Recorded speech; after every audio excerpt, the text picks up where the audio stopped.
Quand on entend cette phrase dans la bouche de Jésus, on peut bien sûr songer à la manière dont nous-mêmes nous sommes attachés ou pas à cette maison qu'est l'Église. On pourrait se contenter d'en rester là en se disant, après tout, cet échange que Jésus a avec les Juifs de Jérusalem dans le Temple, cet épisode fameux que nous avons tous appris au catéchisme, voire dessiné, de Jésus chassant les marchands du Temple, cet épisode-là, nous pourrions en rester là en nous disant, voilà, en fait il a fait quelque chose de nécessaire, il a enlevé les marchands du Temple et nous n'aimons pas beaucoup voir des marchands gagner de l'argent sur le dos des croyants. Voilà. On sent bien qu'il y a quelque chose qui n'est pas très juste si on mettait à l'entrée de l'église des tables avec des choses à vendre, toutes sortes de produits. Et si pour entrer dans l'église, il fallait payer quelque chose, nous serions tous très choqués. Donc il y a une manière de voir ce geste de Jésus d'une manière presque simple. Oui, il fait un acte juste. Il chasse les gens qui n'ont rien à faire là. Parce que ce n'est pas le lieu, tout simplement.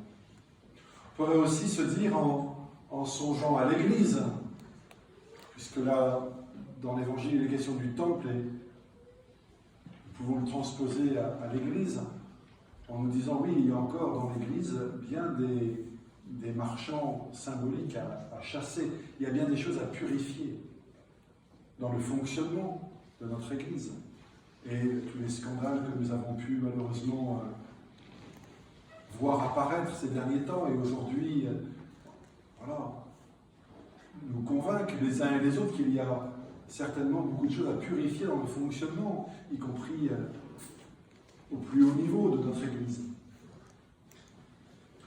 On pourrait avoir simplement cette réflexion-là, un peu extérieure, de commenter comme on commente une actualité, l'actualité du monde, dont on est nous-mêmes un petit peu à la fois participants, mais quand même un peu spectateurs. Mais on manquerait quelque chose, parce qu'en fait, ce dont il est question ici, dans cet évangile, frères et sœurs, c'est pas simplement un événement qui est survenu à Jérusalem un jour de l'histoire. C'est pas simplement une manière de nous dire qu'il faut faire attention au fonctionnement de nos institutions et à la manière dont l'homme, quelle que soit sa fonction, peut parfois être attiré vers les choses les plus vulgaires ou les plus dangereuses. Non. Ce qui nous est dit dans cet évangile, notamment, me semble-t-il, c'est que c'est nous, chacun tel que nous sommes,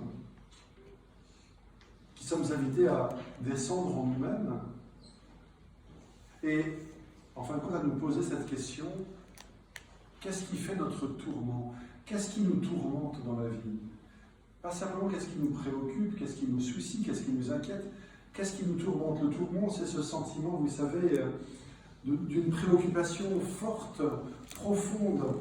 Qu'est-ce qui est le plus important pour moi? Qu'est-ce qui, j'allais dire presque, m'obsède au sens positif du terme?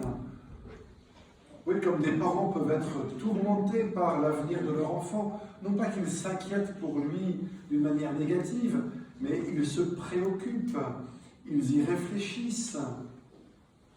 Qu'est-ce qui me tourmente? Qu'est-ce qui retient mon attention? Qu'est-ce qui attire mon attention dans ma propre vie? Qu'est-ce qui est le plus important, en fait, pour moi, aujourd'hui?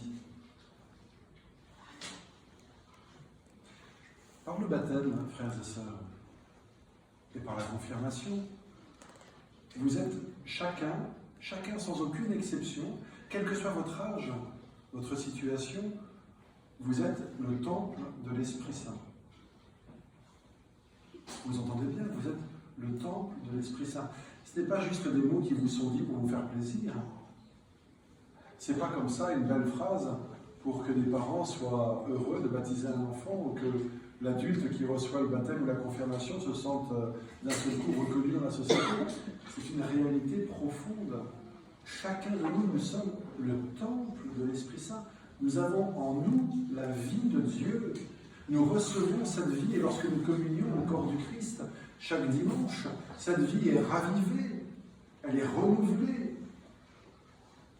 Nous sommes en fait chacun des temples vivants, non pas des maisons de pierre immobiles et muettes, mais des temples vivants.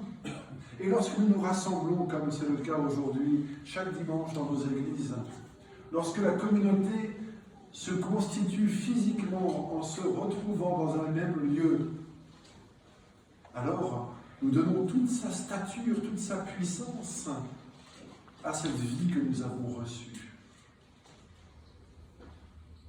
Vous êtes les pierres vivantes de l'Église. Ce bâtiment qui vous abrite n'est que le reflet de vous. Il ne signifie rien par lui-même, sinon qu'il y a des murs, un toit, des bancs, des lumières, une sonorisation, des écrans, qu'il y a un mobilier pour qu'on y célèbre. Mais tout cela n'a pas de voix, n'a pas de chair, n'a pas de sens si des hommes et des femmes n'y apportent leur vie, n'y apportent leur présence et n'y reçoivent la vie. Oui, vous êtes temple de l'Esprit, vous êtes pierre vivante de l'Église. Nous sommes ces pierres vivantes, chacun à part égale. Et c'est vraiment cela que nous avons à comprendre et à réfléchir chaque jour davantage. Ce que nous sommes est essentiel pour le monde. Ce que vous êtes les uns à côté des autres est essentiel parce que vous avez en vous cette présence de Dieu, cette présence du Christ pour la porter au monde. Autrement dit, la question alors nous est posée à frais nouveaux.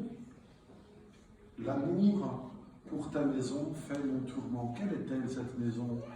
Est-elle ce bâtiment de pierre ou de béton? Non.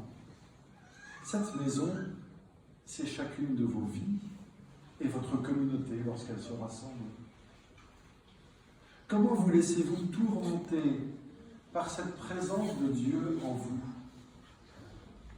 Comment vous laissez-vous tourmenter par cette présence de Dieu qui vous réunit les uns avec les autres et qui fait de vous son peuple, son visage au cœur de l'humanité? Oui, chacun, et c'est normal, nous sommes préoccupés de notre propre vie, par des projets, par des espoirs, par des inquiétudes, par des chagrins. Et parmi nous, ce matin, comme c'est en quelque sorte une de ses vocations, votre paroisse de Sainte-Colette accueille des familles qui s'inquiètent, qui espèrent, et d'autres qui rendent grâce pour ces enfants que Dieu leur a confiés. Mais, quelles que soient nos situations personnelles, nous avons ensemble à prendre conscience que cette vie que nous avons reçue de Dieu, cette présence du Christ en nous,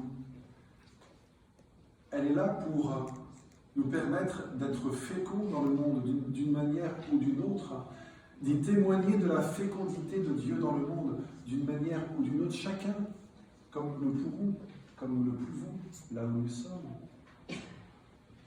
Cette fécondité, elle tient en une promesse. Je suis venu pour qu'ils aient la vie, dit Jésus, et qu'ils aient la vie en abondance. Oui, cette vie, elle nous est donnée dimanche après dimanche, lorsque nous nous rassemblons dans l'Eucharistie.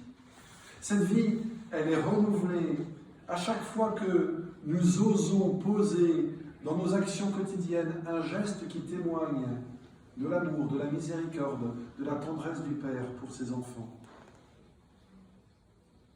Oui, cette vie, elle ne cesse de s'écouler jusqu'à nous pour irriguer notre existence. Nous laissons-nous préoccupés, tourmentés par cette réalité, par ce don que Dieu nous fait de lui-même à chacun.